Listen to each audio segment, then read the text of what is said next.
Hello everyone. तो आज हम क्लास 9 मैथ्स का चैप्टर नंबर 6 का पार्ट नंबर 3 करने जा रहे हैं। इसमें हमारा अब लास्ट टॉपिक बच गया है कि अगर पैरेलल लाइंस गिवन है और उनको कोई ट्रांसवर्सल इंटरसेक्ट कर रही है तो किस किस तरीके के एंगल्स बनते हैं, जिनकी मदद से क्वेश्चन सॉल्व करेंगे हम 6.2 एक्सरसाइज में।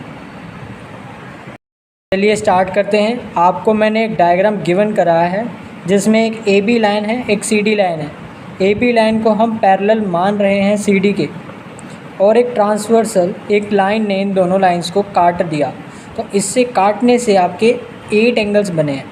Angle number 1, angle number 2, 3 and 4, फिर 5, 6, 7, 8। आप किसी भी तरीके से इन्हें लेबल कर सकते हैं। मैंने काउंटिंग से कर लिया, आप ABCD से भी कर सकते हैं। उसके बाद अब हम यहाँ पर तरह तरह के डिफरेंट टाइप्स ऑफ एंगल्स के बारे में देखेंगे।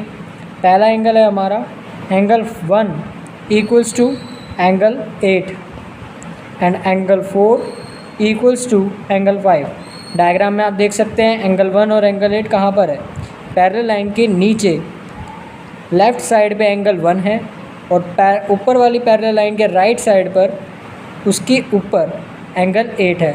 तो जो पैरेलल लाइंस के बाहर एंगल्स बनते हैं और अपोजिट साइड पे बनते हैं उन्हें अल्टरनेट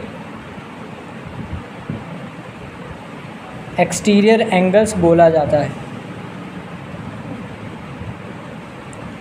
नेक्स्ट एंगल है आपका angle number 6 equals to angle number 3, angle number 7 equals to angle number 2। Diagram में ये रहा आपका 6 पैरेलल लाइन के अंदर और ये रहा आपका एंगल 3 पैरेलल लाइन के अंदर, बट एक दूसरे के अपोजिट। और सेम ऐसे ही 7 और 2 भी इसी पैटर्न में आपके बने हुए हैं। इसे कहते हैं आपका अल्टरनेट इंटीरियर एंगल्स। नेक्स्ट है आपका डायग्राम में देखिए, एक तो आपका है एंगल 5, एक है आपका एंगल 2। ये एंगल्स भी इक्वल होते हैं जिसका रीज़न होता है आपका कोरिस्पोंडिंग एंगल्स। तो angle number 5 equals to angle number 2 same as angle number 8 equals to angle number 3। ये दोनों भी इक्वल हो जाएंगे। सेम इनका रीज़न भी होगा कोरिस्पोंडिंग एंगल्स। लास्ट है हमारा एडजेसेंट एंगल। जो एंगल ट्रांसवर्सल के यानी ये EF वाली लाइन के एक ही साइड पे बने हैं उनको एडजेसेंट एंगल बोला जाता है, चाहे वो 6 और 2 हो, चाहे वो 7 और 3 हो। तो इस कंडीशन में अगर 6 + 2 करा जाए तो वो 180 फॉर्म करेगा। ध्यान रखिए यहाँ रीज़न लीनियर पेयर नहीं है, रीज़न है एडजेसेंट एंगल, जो कि एक ट्रांसवर्सल के एक ही साइड में एंगल बन रहे हों in between parallel sides. As it is आपका एंगल 7 + एंगल 3 करेंगे तो वो भी आपका 180 ही आएगा। Reason is same, adjacent angles. तो ये था आपका बेसिक इंट्रोडक्शन। अब हम स्टार्ट करने जा रहे हैं 6.2 एक्सरसाइज। तो फर्स्ट क्वेश्चन है आपका जिसमें आपको 3 लाइंस पैरेलल गिवन है, AB parallel CD parallel EF। तीनों साइड आपको गिवन है कि ये दोनों तीनों पैरेलल हैं, एक लाइन से इनको काटा गया है यानी एक ट्रांसवर्सल बनाई गई है। और Y और Z का रेशियो गिवन है Z/7। हमें निकालना है X। अब आप ध्यान से एक एक एंगल पे नज़र डालिए। X आपका है यहाँ पर, Y है यहाँ पर। तो अगर ये दोनों पैरेलल लाइंस होंगी तो क्या हम इन दोनों का ऐड करके एडजेसेंट एंगल के रूल के अकॉर्डिंग इनको 180 डिग्री के बराबर कर सकते हैं। X + Y = 180 degree. Reason is adjacent angles. अब ये देखिए, अगर आप AB और EF लाइन को सिर्फ देखें, यहाँ पर देखिए मैं एक छोटा सा डायग्राम बनाता हूँ AB और EF के लिए। AB EF अगर इसको कोई ट्रांसवर्सल काटती है और इस साइड पे आपका X है, इस साइड पे आपका Z है, तो क्या ये दोनों एंगल्स इक्वल होंगे? Reason is alternate interior angles. So if AB parallel EF then x equals to z। Reason क्या है इसका? Alternate interior angle. मैंने अभी शॉर्ट फॉर्म लिखी है, पेपर में आपको फुल फॉर्म ही लिखनी है, अल्टरनेट इंटीरियर एंगल। नेक्स्ट, अब हम इस वैल्यू को फर्स्ट वैल्यू में पुट अप कर देंगे, x की जगह पे z फिल कर देंगे।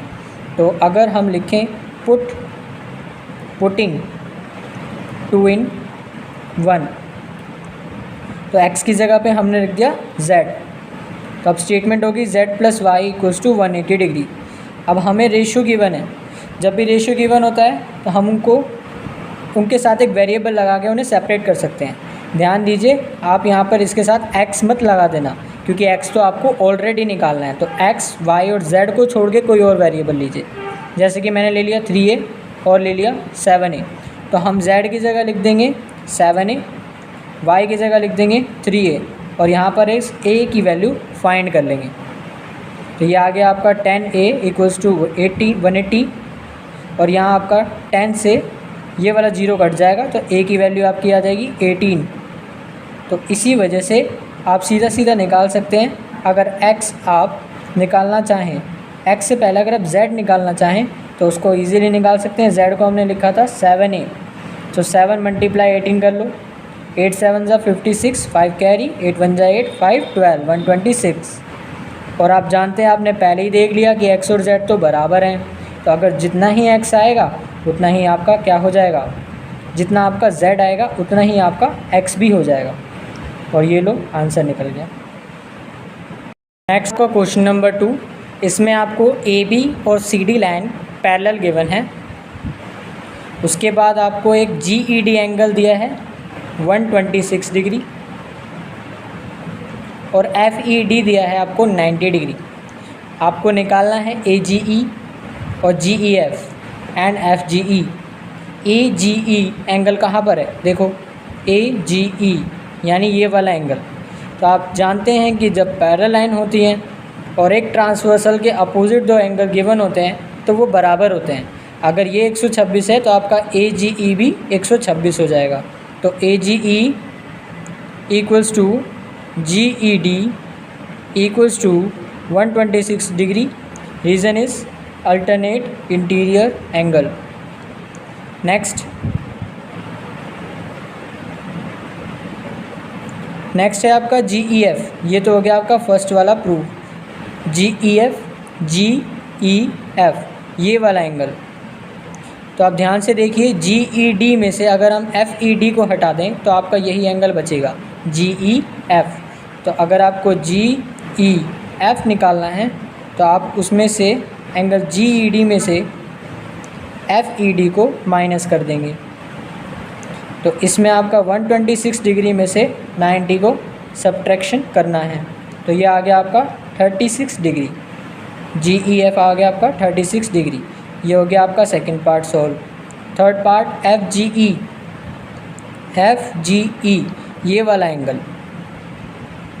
तो ये आपका थर्ड एंगल है। अगर आपका एंगल AGE फाइंड है तो आप लीनियर पेयर का कंसेप्ट लगाकर इससे ये वाला एंगल निकाल सकते हैं। हम इन दोनों एंगल्स को जोड़कर लीनियर पेयर बना सकते हैं, क्योंकि ये एक 180 डिग्री बना रहा है, एक लाइन बना रहा है।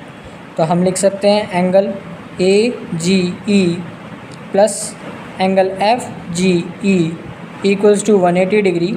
Reason is linear pair. अब यहाँ पर आपको FGE फाइंड करना है, तो 180 में से आप AGE को माइनस कर देंगे, जो कि कितना निकला था आपका पहले।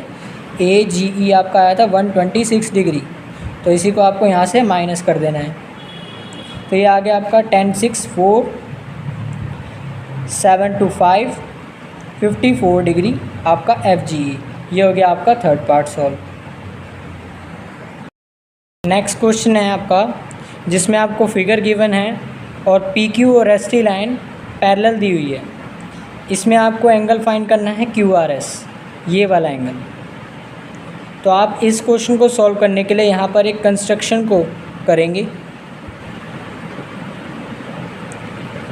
कंस्ट्रक्शन करने के लिए आपको एक स्टेटमेंट लिखनी है, draw RA parallel to S T. तो आर एक लाइन बना दी हमने पैरेलल टू एस टी, यानी ये लाइन और ये लाइन पैरेलल हो जाएगी। और क्वेश्चन में ऑलरेडी गिवन था कि एस टी और पी क्यू पैरेलल है, तो यानी ये तीनों लाइन अब आपस में पैरेलल हो चुकी है ड्यू टू कंस्ट्रक्शन। अगला हम करेंगे सॉल्यूशन। अब हम इजीली अपने एंगल को निकाल सकते हैं। सबसे पहले 130 डिग्री से ये वाला एंगल हम निकालेंगे। तो अगर ये एंगल 130 है और हम इसको x मान लें, तो हम इन दोनों को ऐड करके 180 के बराबर कर सकते हैं एडजेसेंट एंगल के रूल के according. 130 degree plus x equals to 180 degree adjacent angles. यहाँ से आपका x निकल जाएगा, 180 में से अगर आप 130 माइनस कर देंगे तो x आ गया आपका 50 डिग्री। अब आप ध्यान से देखें, ये है आपका 110 डिग्री और ये है आपका कंप्लीट QRA। तो अगर ये लाइन पैरेलल है, PQ और R है पैरेलल है, तो आप कह सकते हैं PQR और QRA इक्वल हो जाएंगे। Reason is alternate interior angle. तो PQR आपका इक्वल हो गया QRA के, reason is alternate interior angle. अब PQR तो आपका 110 डिग्री गिवन है। नेक्स्ट आपका QRA दो एंगल से मिलके बना है, एक QRS जो कि हमें फाइंड करना है, नेक्स्ट है हमारा X। तो हम इसे ऐसे भी लिख सकते हैं।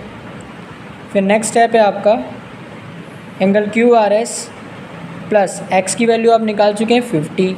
तो अगर आपको अब QRS फाइंड करना है तो आप इजीली 110 में से 50 को माइनस कर देंगे, आगे आपका 60, यही आपका आंसर। अगला है आपका फोर्थ क्वेश्चन। इसमें आपकी AB लाइन CD लाइन के पैरेलल गिवन है और आपको निकालना है X and Y।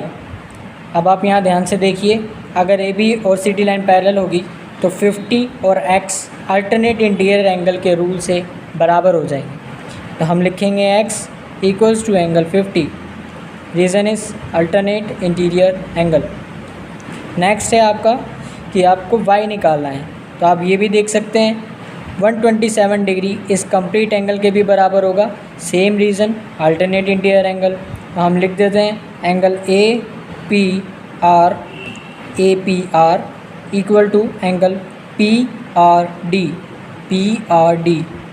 Reason is alternate interior angle. अब आप देख सकते हैं APR एंगल आपके दो एंगल से मिलके बना है, एक तो आपका 50 है, एक आपका Y है। तो हम इसे लिख सकते हैं 50 प्लस Y, और PRD आपका 127 गिवन है, ये रहा। अब आप यहाँ से Y निकाल सकते हैं इजीली, 127 में से 50 को आप लेस कर देंगे तो ये आ गया आपका 77 डिग्री। तो ये निकल गया आपका X और ये निकल गया आपका Y। 6.2 एक्सरसाइज का आपका ये लास्ट क्वेश्चन है और यही आपका टू प्रूफ का क्वेश्चन है। देखिए टू प्रूफ देख के फिर से घबराइएगा मत, बहुत इजी कंसेप्ट है, बस आपको बेसिक साइंस के रिफ्लेक्शन के लॉज याद होने चाहिए। अब मैं आपको वो लॉज भी रिवाइज़ करा दूंगा जब भी ये क्वेश्चन कराऊंगा। देखिए, एक हमने मिरर ले लिया, तो एक मिरर पे अगर एक इंसिडेंट रे पड़ती है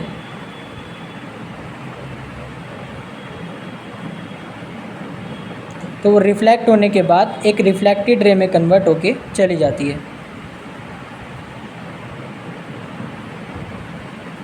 इसका जो मिडल पॉइंट होता है जहाँ से ये इंटरसेक्शन हुआ है, जहाँ से ये रिफ्लेक्शन हुआ है, वहाँ पर अगर हम एक स्ट्रेट नॉर्मल बना दें तो ये इस एंगल को इक्वल एंगल्स में बांटती है।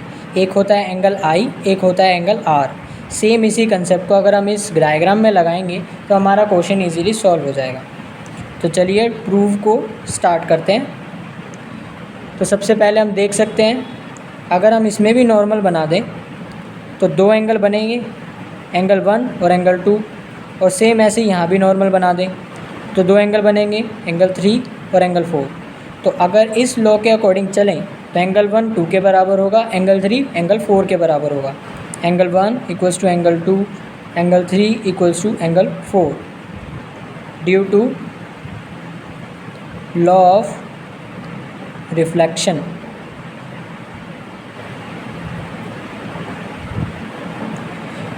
इसके बाद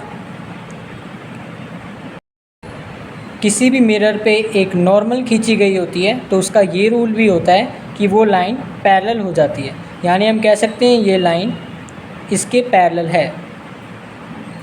तो अगर इस पॉइंट को हम E मान लें और इस पॉइंट को हम F मान लें तो हम कह सकते हैं BE parallel CF। Reason is due to the law of normal to the mirror.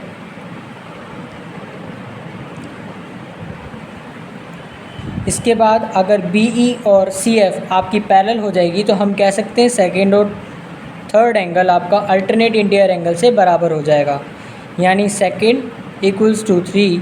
Reason is alternate interior angle, क्योंकि अभी अभी इन लाइंस को हमने पैरेलल किया है, इन्हीं की वजह से ये दोनों एंगल इक्वल हो पाए हैं। नेक्स्ट, अगर हम इन्हीं एंगल्स का डबल कर दें, यानी अगर हम लिखें डबलिंग बोथ साइड्स, तो हम 2 एंगल का डबल करेंगे तो एंगल 2 हो जाएगा, और 3 एंगल का डबल करेंगे तो 2 एंगल 3 हो जाएगा। अब इसमें हम कह सकते हैं अगर एंगल 2 को हमने डबल किया तो हम इसे 2 बार लिख सकते हैं। सेम ऐसे ही हम 3 को भी 2 बार लिख सकते हैं। हमने ऊपर पहले ही देख लिया कि एंगल 1 और 2 इक्वल है और 3 भी 4 के इक्वल है due to law of reflection, जिस वजह से हम 2 की जगह पर 1 भी लिख सकते हैं, और सेम ऐसे ही 3 की जगह पर 4 भी लिख सकते हैं। अब ये दोनों एंगल मिलकर कौन सा एंगल बनाते हैं? Angle ABC।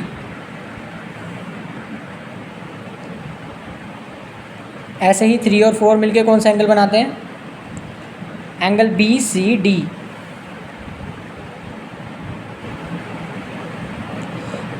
और यही दोनों एंगल एक पेयर बना रहे हैं अल्टरनेट इंटीरियर एंगल का, जिसकी वजह से AB और CD पैरेलल प्रूव हो जाएगी।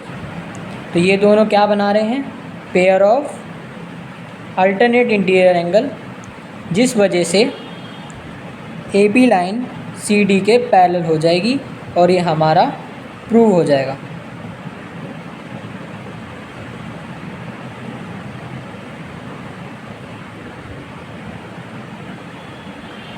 तो ये वीडियो आपको कैसा लगा? ये आपका चैप्टर 6 का पार्ट 3 था और यहाँ आपका चैप्टर 6 एंड हो जाता है। आपको ये वीडियो कैसा लगा आप कमेंट में ज़रूर बताइएगा, और इसकी नेक्स्ट आप कौन से चैप्टर की वीडियो चाहते हो वो भी बताना। आपकी डिमांड पर हम पूरी कोशिश करेंगे वो वीडियो लाने की। Thanks a lot, bye bye, take care and keep studying, and don't forget to like, share, comment and subscribe to our channel. Thank you.